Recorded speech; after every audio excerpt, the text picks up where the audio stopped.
ಅನಿರೀಕ್ಷಿತವಾಗಿ ಬರೋ ದೊಡ್ಡ ಮಟ್ಟದ ದುಡ್ಡು ಎಂತಹವರ ತಲೆಯನ್ನಾದರೂ ತಿರುಗಿಸುತ್ತೆ ಅನ್ನೋ ಮಾತಿದೆ. ಉಳಿದವರ ವಿಷಯದಲ್ಲಿ ಈ ಮಾತು ಅದೆಷ್ಟು ಸತ್ಯನೋ ಗೊತ್ತಿಲ್ಲ. ರೆಡ್ಡಿ ಸೋದರರ ವಿಷಯದಲ್ಲಿ ಮಾತ್ರ 100ಕ್ಕೆ 100 ಸತ್ಯ. ಹೇಗೆ ಹಣದಿಂದ ಕಾರು, ಬಂಗ್ಲೆ, ಹೆಲಿಕಾಪ್ಟರು ಖರೀದಿಸಬಹುದೋ ಅದೇ ರೀತಿ ಅಧಿಕಾರ, ಕಾನೂನು, ಸಂವಿಧಾನ ವ್ಯವಸ್ಥೆಗಳನ್ನು ಖರೀದಿಸಬಹುದು ಅಂದ್ಕೊಂಡ್ಬಿಟ್ರು. ಅವರ ನಂಬಿಕೆ ಇಷ್ಟು ದಿನ ಸತ್ಯ ಆಗ್ತಾ ಬಂತು. ಈಗ ಎಲ್ಲ ಉಲ್ಟಾ. ರೆಡ್ಡಿಗಳು ಒಂದಲ್ಲ ಒಂದು ಸಲ ಇಂಥ ದಿನ ನೋಡಬೇಕಾಗಿ ಬರುತ್ತೆ ಅನ್ನೋ ವಿಷಯ ತುಂಬಾ ಜನರಿಗೆ ಗೊತ್ತಿತ್ತು. ಗೊತ್ತಿಲ್ಲದಿದ್ದದ್ದು ಅಥವಾ ಗೊತ್ತಿಲ್ಲದವರಂತೆ ಆಡದವರು ಇವರೇ. ಮನೆ ಮಂದಿನೆಲ್ಲ ಕರ್ಕೊಂಡು ಬಂದು ಎಲೆಕ್ಷನ್ಗೆ ನಿಲ್ಲಿಸಿದ್ರು. ಬಳ್ಳಾರಿ ಮತ್ತು ಸುತ್ತಲಿನ ಜಿಲ್ಲೆಗಳ ಅಧಿಕಾರವೆಲ್ಲ ತಮ್ಮ ಮನೆಯಲ್ಲೇ ಕಾಲು ಮುರುಕೊಂಡು ಬಿದ್ದಿರಬೇಕು ಅನ್ನೋ ಹಠ. ನಿಧಾನವಾಗಿ ರಾಜ್ಯ ರಾಜಕೀಯದಲ್ಲೂ ನಿಯಂತ್ರಣ ಇರಬೇಕು ಅಂತ ಹೊರಟರು. ಯಡಿಯೂರಪ್ಪನವರಿಗೆ ಖಜಾನೆಯ ಬಾಗಿಲು ತೆರೆದಿಟ್ರು. ರೆಡ್ಡಿಗಳ ಗಣಿ ದುಡ್ಡಿನಲ್ಲಿ ಬಿಜೆಪಿ ಮುಳುಗೆದ್ದಿತ್ತು. ಅಧಿಕಾರಕ್ಕೆ ಬರೋದು ಕಷ್ಟ ಆಗ್ಲಿಲ್ಲ. ಕಡಿಮೆ ಬಿದ್ದ ಸೀಟ್ಗಳಿಗೆ MLAಗಳನ್ನ ಖರೀದಿಸಿ ತಂದ್ರು. ಆದ್ರೆ ಕೆಲವೇ ದಿನಗಳ ಹನಿಮೂನು. ಯಡಿಯೂರಪ್ಪ ತಮ್ಮ ಮಾತು ಕೇಳ್ತಿಲ್ಲ ಅನ್ನಿಸಿದ ತಕ್ಷಣ ಒಂದಷ್ಟು ಜನ MLAಗಳನ್ನ ಕರ್ಕೊಂಡು ಹೈದರಾಬಾದಿಗೆ ಹೋಗ್ಬಿಟ್ರು.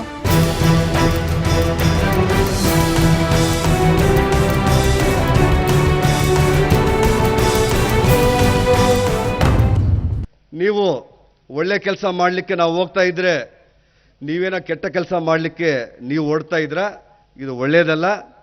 ಇವತ್ತು ಕಂಸನಿಗೆ ಶ್ರೀಕೃಷ್ಣ ಭಾಳಷ್ಟು ಅವಕಾಶ ಕೊಡ್ತಾನೆ. ತಪ್ಪು ಮಾಡಬೇಡ, ಒಳ್ಳೆ ಕೆಲಸ ಮಾಡು, ಒಳ್ಳೆ ಕೆಲಸ ಮಾಡು ಅಂತೇಳಿ. 100 ತಪ್ಪುಗಳಾದಮೇಲೆ ಶ್ರೀಕೃಷ್ಣ ಏನು ಮಾಡಿದಾನೆ ಅಂತ ಇಡೀ ಜಗತ್ತಿಗೆ ಗೊತ್ತಿದೆ. ಅದು ನಡೆಯುತ್ತೆ. ಆವತ್ತು ಯಡಿಯೂರಪ್ಪನವರಿಗೆ ಕಂಸ ಅಂದ್ರು, ಶೋಭಾ ಕರಂದ್ಲಾಜೆಗೆ ಪೂತನಿ ಅಂದ್ರು, ಪುಣ್ಯಕೋಟಿ ಅಂತ ಜಗದೀಶ್ ಶೆಟ್ಟರ್ನ CM ಮಾಡ್ತೀವಿ ಅಂದ್ರು. ಇವರೇನೇ ಅಂದ್ರು ಕರೆಕ್ಟು ಅನ್ನೋದಕ್ಕೆ ದೆಹಲಿಯಲ್ಲಿ ಖುದ್ದು ತಾಯಿ ಸುಷ್ಮಾ ಸ್ವರಾಜ್ ಇದ್ರು. ದುಡ್ಡು, ಹೈಕಮಾಂಡ್ ಬೆಂಬಲ ಎಲ್ಲ ಸೇರಿಕೊಂಡು ಗಣಿಧಣಿಗಳೆದುರಿಗೆ ಖುದ್ದು ಮುಖ್ಯಮಂತ್ರಿಗಳನ್ನೇ ಮೊಳಕಾಲೂರಿ ಕೂಡಿಸ್ಬಿಟ್ಟು ಕಂಸ ಇವರ ಪಾಲಿನ ದೇವರಾದ್ರು. ಈ ಹೆಣ್ಣು ಮಗಳು ಸೋದರಿ ಶೋಭಾ ಆದ್ರು.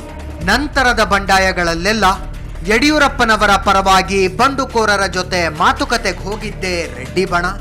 ಆದ್ರೆ ಒಂದಿಡೀ ಸರ್ಕಾರವನ್ನ, ಒಬ್ಬ ಮುಖ್ಯಮಂತ್ರಿಯನ್ನ ಸೂತ್ರದ ಬೊಂಬೆಯಂತೆ ಆಡಿಸಬಹುದು ಅಂತ ಇಡೀ ದೇಶಕ್ಕೆ ತೋರಿಸಿಕೊಟ್ಟ ಕೀರ್ತಿ ಇವರಿಗೆ ಸಲ್ಲಬೇಕು.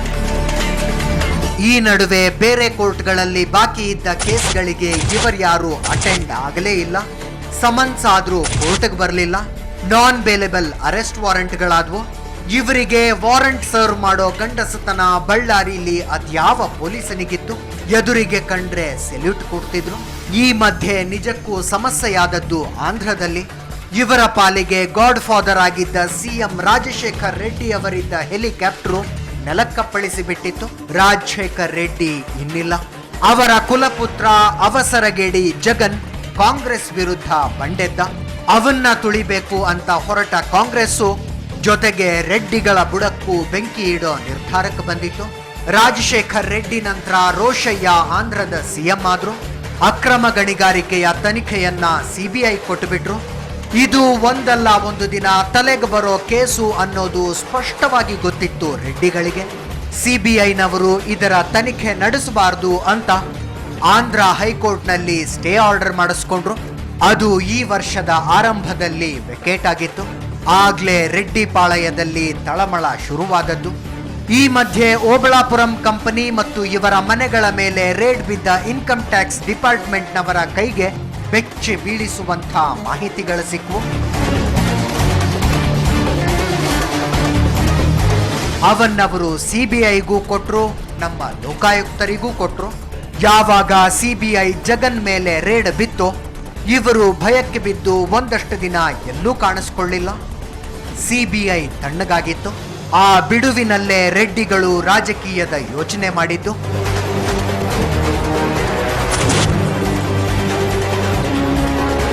ಗಣಿ ವರದಿಲಿ ಹೆಸರು ಬಂದ ನಂತರ ಯಡಿಯೂರಪ್ಪ ರಾಜೀನಾಮೆ ಕೊಟ್ಟು ಮನೆಗೆ ಹೋದ್ರು.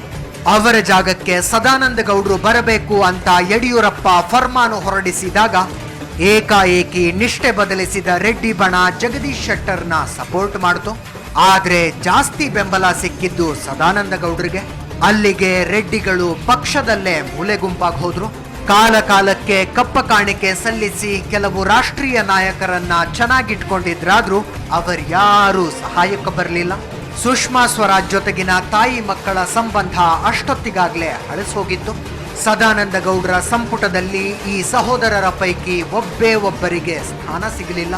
ಯಾಕೆ ಅಂತ ಕೇಳಿದ್ರೆ ನಿಮ್ಮ ಹೆಸರು ಅಕ್ರಮ ಗಣಿ ವರದಿಲಿದೆ ಅನ್ನೋ ರೆಡಿಮೇಡ್ ಉತ್ತರ ತಯಾರಿತ್ತು. ಒಂದು ಕಡೆ ಬಿಗಿಯಾಗ್ತಿರೋ ಗಣಿ ಕುಣಿಕೆ, ಇನ್ನೊಂದು ಕಡೆ ಇಷ್ಟಿಷ್ಟಾಗಿ ಜಾರಿ ಹೋಗ್ತಿದ್ದ ಅಧಿಕಾರ. ಹಿಂಗೆ ಆದ್ರೆ ಜೀವನನೆಲ್ಲ ಜೈಲ್ನಲ್ಲೇ ಕಳಿಬೇಕಾಗತ್ತೆ ಅನ್ನೋ ಭಯ ಶುರುವಾಗಿತ್ತು ರೆಡ್ಡಿಗಳಿಗೆ. ಆಗ ತಯಾರಾದದ್ದೇ ಶ್ರೀರಾಮುಲು ರಾಜೀನಾಮೆ ಪ್ರಹಸನ.